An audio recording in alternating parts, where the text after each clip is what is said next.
আমাদের এই মহতী উদ্যোগ নারায়ণগঞ্জ জেলার প্রান্তিক মানুষ যেন এই সুবিধাটা পায়, সুলভ মূল্যে যেন দুধ ডিম মাংস খেতে পারে। জেলা প্রাণী সম্পদ দপ্তর, জেলা প্রশাসনের সহযোগিতায় আজকে আমরা এই কর্মসূচিতে শুভ উদ্বোধন করব আমাদের সম্মানিত জেলা প্রশাসক মহোদয়ের হাতে।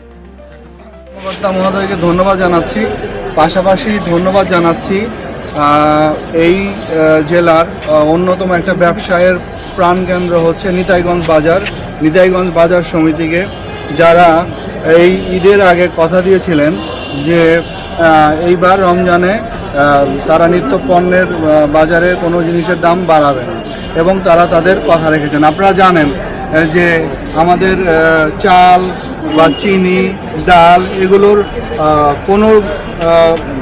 কোনো আইটেমই কিন্তু তেমন পরিমাণে দাম বাড়েনি, এবং অনেক আইটেমগুলোর আজকে আমরা দেখতে পাচ্ছি ডিমের দাম অনেকটা কমেছে, এবং আজকে মাংস যে দামে বিক্রি হবে সেটি বাজার দামের চেয়ে কম।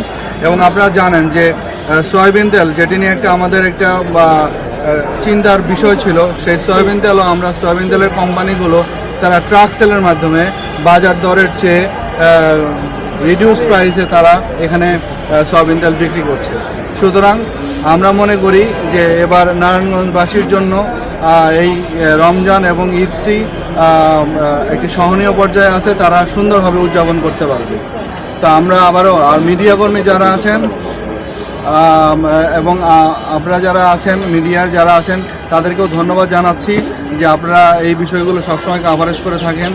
আর সার্বিকভাবে আজকে আমরা প্রাণী সম্পদ অধিদপ্তর এবং আমাদের মন্ত্রণালয়, প্রাণী সম্পদ মন্ত্রণালয়কেও ধন্যবাদ জানাচ্ছি যে তারা সারা জেলাতে এবং সারা বাংলাদেশে, ঢাকাতে 26টি এবং আমাদের জেলাতে 3টি, তারা এইভাবে ট্রাক সেলের মাধ্যমে, এবং আপনারা দেখছেন যে এটি একটি এসি করা ফ্রিজ গাড়ি, যেই গাড়িতে এটি যদি এসি না থাকে তাহলে আবার ডিমগুলো নষ্ট হয়ে যাবে, দুধ নষ্ট হয়ে যাবে, যাতে সবাই এই রমজান মাসে ডিম দুধ মানুষের মূল শক্তির উৎস, যাতে গরিব মানুষ, যারা সাধারণ মানুষ, তারা যাতে এই ডিম দুধ খেতে পারে, রোজা রাখতে পারে, ঈদ উদযাপন করতে পারে, এই জন্য কিন্তু এসি গাড়ি দিয়ে তারা এই সুবিধাটা দিচ্ছে। তা আমরা এই জন্য আমাদের এই সার্বিক কর্মকাণ্ড তারা করেছে, তাদেরকে ধন্যবাদ জানাচ্ছি।